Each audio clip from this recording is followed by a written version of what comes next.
A finales del siglo XIX surge en Cuba un nuevo pensamiento revolucionario que se consolidaría en José Martí, célebre escritor y político cubano cuyas ideas consistían principalmente en frenar el expansionismo estadounidense y liberarse del dominio colonial ejercido por España. De esta manera, Martí funda el Partido Revolucionario Cubano, mismo que, en 1895, impulsa una fuerte ola de pensamiento independentista, dando lugar a la guerra por la misma. Pero para conseguir esta tan anhelada libertad existía un pequeño problema. Cuba llevaba siendo dominada por España cerca de 400 años y esto de conseguir la independencia claramente no iba a ser tan fácil.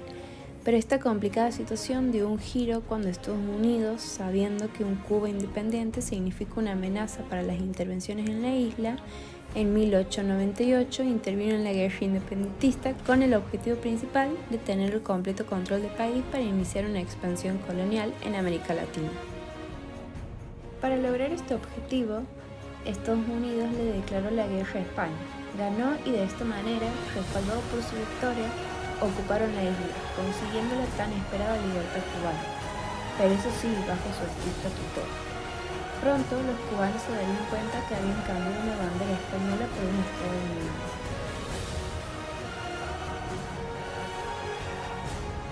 Esta falsa independencia apenas había mejorado la situación de los trabajadores explotados y el proletariado, a los que apenas les alcanzaba para vivir. Se sucedieron precedentes e intervenciones estadounidenses, pero la realidad social nunca cambió, empeorando aún más la delicada situación. En 1920, Cuba sufre una devastadora crisis financiera por la caída del precio del azúcar, conllevando a la organización del primer movimiento obrero independiente. La complicada situación económica, junto con el triunfo de la Revolución Rusa, desencadenó que las ideas socialistas se extiendan como pólvora a lo largo de toda América Latina, especialmente entre la clase trabajadora. Además de que el ascenso de Perón en Argentina y de Jacobo Arbenz en Guatemala le dieron alas a este sistema económico y social fomentado aún más por sus ideales.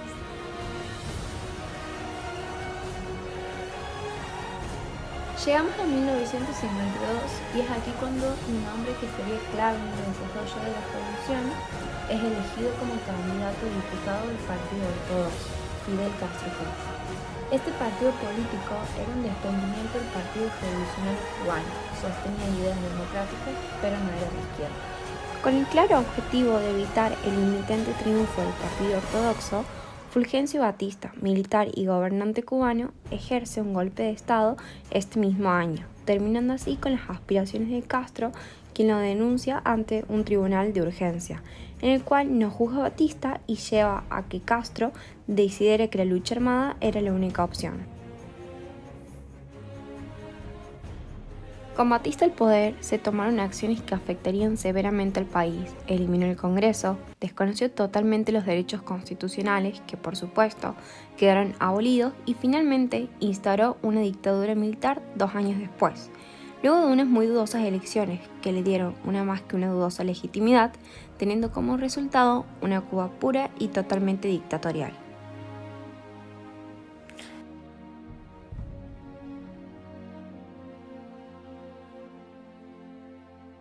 Durante su gobierno, Batista favoreció los intereses de Estados Unidos y prevaleció una corrupción que desataba ira entre la población cubana. Como buen dictador que era, lo primero que hizo Batista fue enriquecerse a tope, enriquecer a los suyos y hacer que las diferencias entre ricos y pobres fueran sumamente notorias, condenando a gran parte de la población a vivir en una vida precaria, con grandes tasas de desempleo y sin acceso a servicios básicos como lo de la salud o educativos, y teniendo en cuenta que Batista reprendía severamente a los que estaban en su contra.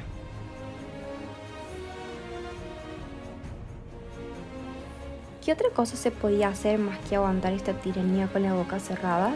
Los cubanos contestaron esa pregunta con enojo y desesperación, ya que, ante tal situación, estudiantes, obreros y hasta empresarios se oponen al régimen mediante grandes protestas de los sindicatos de diferentes partidos políticos que, como se esperaba, fueron respondidos como suelen responderse estas en las dictaduras, con violencia y más violencia. estas circunstancias es cuando Fidel Castro reúne un grupo de jóvenes del Partido Ortodoxo y, el 26 de julio de 1953, 136 guerrilleros liderados por Castro trataron de tomar dos cuarteles en la provincia de Oriente, el cuartel Moncada en Santiago de Cuba y el cuartel Carlos Manuel de Céspedes en Bayamo, y dichas acciones fueron las primeras armadas de la revolución, pero ambas fracasaron por la ferocidad con la que las fuerzas de Batista respondieron. Como consecuencia son apresados, convirtiendo Moncada, según palabras textuales del propio Castro, en un lugar de tortura.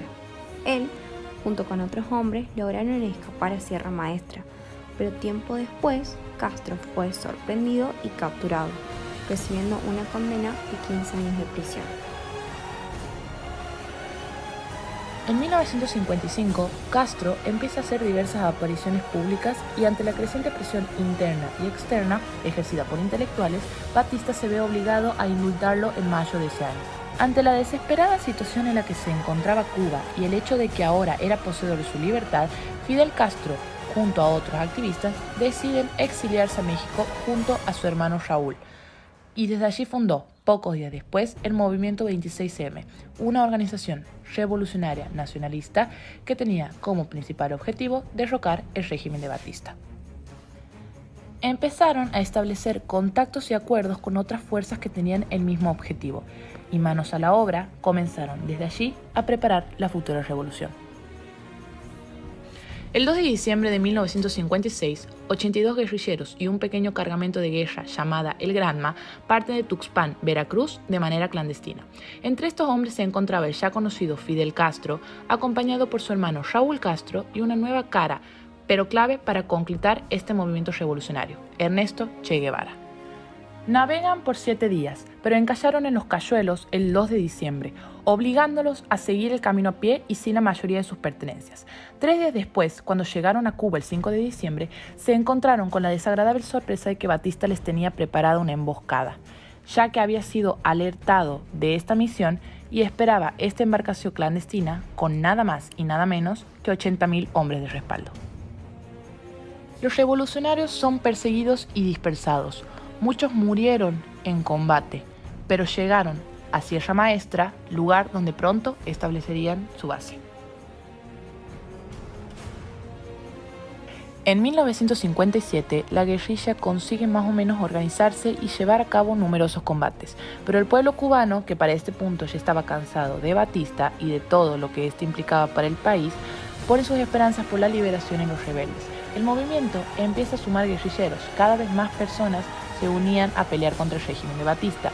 Estos hombres generan simpatía tanto dentro como fuera del país y se impulsa aún más cuando en 1957 el New York Times realiza una entrevista a Fidel Castro, provocando un impacto enorme alrededor de todo el mundo.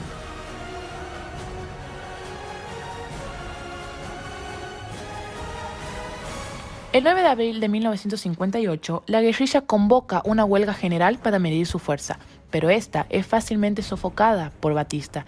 Esta situación le da a entender a Fidel Castro que aún no está listo para dar la estocada final, lo cual desencadena un ataque por parte de Batista a las bases de los revolucionarios en Sierra Maestra. Pero como sufren una gran cantidad de bajas, deciden retirarse, consagrando al ejército de Castro ganador en batalla. Esta reciente victoria les inspira seguridad a los rebeldes para contraatacar, cosa que hacen de manera estratégica y envían a Guevara y a Camilo Cienfuegos, un sastre cubano que se había unido a la lucha en el comienzo, al centro del país para dividir la isla y preparar el ataque a la estratégica ciudad de Santa Clara, llave fundamental en el camino a La Habana. Mientras, Fidel y Raúl Castro permanecerán en el oriente para, desde allí, controlar la región y atacar finalmente Santiago de Cuba. El 28 de diciembre de 1958, las columnas de Guevara y Cienfuegos atacaron Santa Clara. Más tarde, el 31 de diciembre, los rebeldes lograron tomar el tren blindado enviado por el gobierno con el fin de fortificar la ciudad, conllevando a que horas más tarde, el 1 de enero de 1959, Batista, junto a su gabinete, escaparan con $100 millones hacia Santo Domingo y que las fuerzas rebeldes lograran el objetivo por el que tanto habían luchado. Este mismo día, Castro entra por primera vez en Santiago de Cuba y forma un gobierno revolucionario declarando a Manuel Urrutia y Leo como presidente de la nación y él quedando como comandante en jefe de las Fuerzas Armadas. Estados Unidos reconoció a los revolucionarios como el nuevo gobierno cubano. Con la revolución en el poder, se incrementaron las huelgas de trabajadores industrializados y agrícolas que buscaban no solo una mejora salarial, sino también una mejora en las condiciones laborales. El gobierno accedió a estas propuestas siempre y cuando afectaran a empresas estadounidenses. En este punto se supone que este debería ser el final feliz de la historia, pero no fue así, ya que en este punto empezó la decadencia económica de Cuba, que hasta el día de hoy no ha hecho más que seguir decayendo. Los problemas empezaron cuando Castro fue nombrado primer ministro con plenos poderes, y esta situación lo llevaron a convertirse en lo que al principio había jurado destruir, un dictador. Los rebeldes fusilaron al menos 550 colaboracionistas del régimen de Batista, para luego desencadenar muchas tensiones entre los propios revolucionarios, porque no solo existía el movimiento 26M, realmente hubo muchos más grupos de guerrilleros y movimientos políticos, cada uno de ellos con un grado diferente de influencia comunista.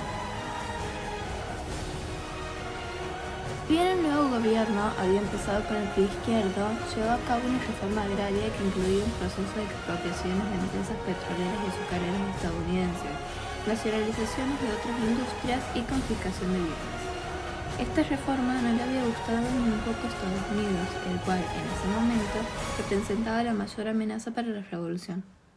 Teniendo en cuenta que ya de por sí a Estados Unidos no le gustaba nada la idea de tener tan cerca a un amigo de la Unión Soviética en plena Guerra Fría, y el hecho de que esta revolución influenciaría a más países de América Latina para futuras revoluciones, llevaron a que Estados Unidos resolviera las cosas al puro estilo norteamericano, organizando en 1961 una invasión a la isla, encabezada por exiliados cubanos, pero a la cual fracasó terriblemente, ya que las tropas de Castro los vencieron en menos de 62 horas.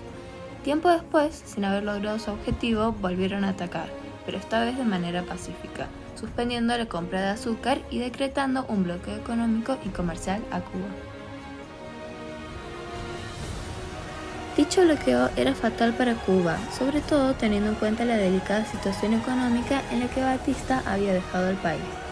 Las consecuencias que implicaba este bloqueo es que existen restricciones casi totales al comercio con Cuba, incluyendo medicinas y alimentos, significando esto un golpe durísimo para su economía.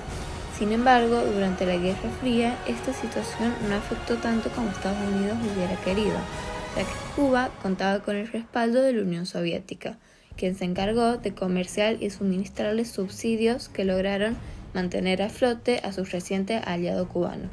Pero Cuba estaba dispuesto a padecer este bloqueo a cambio de la alianza con la Unión Soviética, que luego, en 1962, accedió a instalar en territorio cubano bases de misiles nucleares de alcance medio, apuntando directamente a Estados Unidos, acción que fue descubierta por los norteamericanos y que llevó a que casi se iniciara la mayor amenaza de guerra nuclear jamás vivida. Pero estas sangrientas ideas vieron su fin cuando la Unión Soviética accedió a desmantelar las bases. En 1991, Cuba tenía el 85% de todo su comercio exterior con la Unión Soviética, año en el que éste se disuelve y genera un efecto dominó afectando también a Cuba. Sin embargo, esta logró sobrevivir a una situación de extrema pobreza, ya con pequeño aperturismo como permitir los trabajos por cuenta propia fuera del control del gobierno o permitir el uso de divisas como el dólar, les permitieron tener ingresos que salvarían al país. Por otra parte, también potenció de gran manera el turismo. Este bloqueo sigue vigente y cuenta con el voto en contra de las Naciones Unidas desde 1988. En 2006, Fidel enfermó y delegó el mando a su hermano Raúl por primera vez en 47 años desde el triunfo de la Revolución Cubana en 1959. Raúl Castro es actualmente el que dirige Cuba desde ya 14 años, pero que sufre las consecuencias de un gobierno cero democrático desde hace ya mucho tiempo. Ni ladrones, ni traidores, ni intervencionistas.